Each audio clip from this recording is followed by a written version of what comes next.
सीता माता के नित्य नियम की कहानी। यह कहानी सीता माता कहती थी और श्री राम इसे सुना करते थे। एक दिन श्री राम भगवान को किसी काम के लिए बाहर जाना पड़ गया तो सीता माता कहने लगे कि भगवान, मेरा तो 12 वर्ष का नित्य नेम है, अब आप बाहर जाएंगे तो मैं अपनी कहानी किसे सुनाऊंगी। श्री राम ने कहा कि तुम कुएं की पाल पर जाकर बैठ जाना और वहाँ जो औरतें पानी भरने आएगी उन्हें अपनी कहानी सुना देना।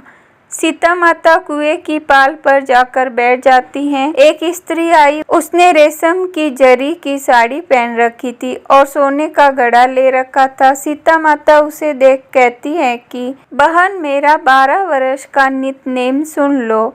पर वह स्त्री बोली कि मैं तुम्हारा नित्य नेम सुनूंगी तो मुझे घर जाने में देर हो जाएगी और मेरी सास मुझे लड़ेगी। उसने कहानी नहीं सुनी और चली गई। उसकी रेशमी जरी की साड़ी फट गई, सोने का घड़ा मिट्टी के घड़े में बदल गया। सास ने देखा तो पूछा कि ये किसका दोष अपने सिर लेकर आ गई है। बहू ने कहा कि कुएं पर एक औरत बैठी थी, उसने कहानी सुनने के लिए कहा लेकिन मैंने सुनी नहीं, जिसका यह फल मिला। बहू की बात सुनकर अगले दिन वही साड़ी और घड़ा लेकर सास कुएं की पाल पर गई।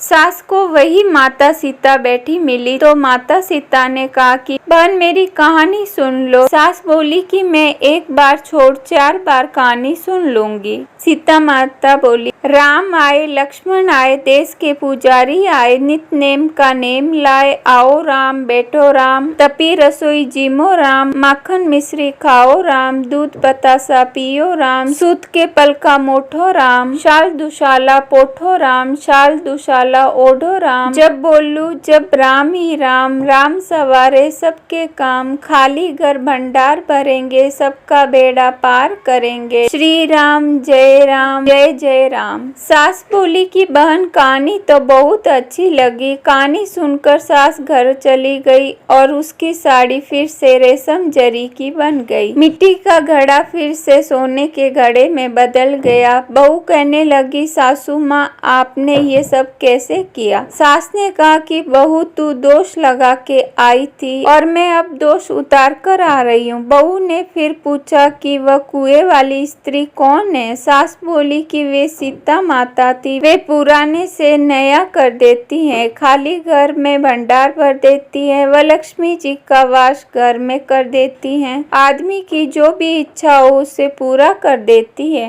कहानी सुनकर बहू बोली कि कहानी तो बहुत अच्छी है। सास ने कहा कि ठीक है, इस कहानी को रोज कहा करेंगे। अब सास बहू रोज सवेरे उठती, नहाती धोती और पूजा करने के बाद नित्य नेम की सीता की कहानी कहती। एक दिन उसके यहाँ एक पड़ोस की औरत आई और बोली कि बहन, जरा सी आँच देना। तो वह बोली कि आज तो अभी हमने जलाई ही नहीं। पड़ोसन ने कहा कि तुम सवेरे 4 बजे से उठकर क्या कर रही हो? फिर उन्होंने कहा कि सुबह उठकर हम पूजा करते हैं, फिर सीता माता की नित्य नेम की कहानी कहते हैं। पड़ोसन ने उसकी बात सुनकर फिर कहा कि सीता माता की कहानी कहने से तुम्हें क्या मिला? वे बोली, इनकी कहानी कहने से घर में भंडार भर जाते हैं, सारे काम सिद्ध हो जाते हैं, मन की इच्छा भी पूरी होती है। पड़ोसन कहती हैं कि बहन, ऐसी कहानी तो मुझे भी सुना दो। फिर वह बोली कि ठीक है, तुम भी ये कहानी सुन लो। राम आए, लक्ष्मण आए, देश के पुजारी आए, नित्य नेम का नेम लाए, आओ राम, बैठो राम, तपी रसोई जिमो राम, माखन मिश्री खाओ राम, दूध बतासा पियो राम, सूत के पल का मोठो राम, शाल दुशाला पोठो राम, शाल दुशाला ओढ़ो राम, जब बोलू जब राम ही राम, राम सवारे सब काम, खाली घर भंडार भरेंगे, सबका बेड़ा पार करेंगे, श्री राम जय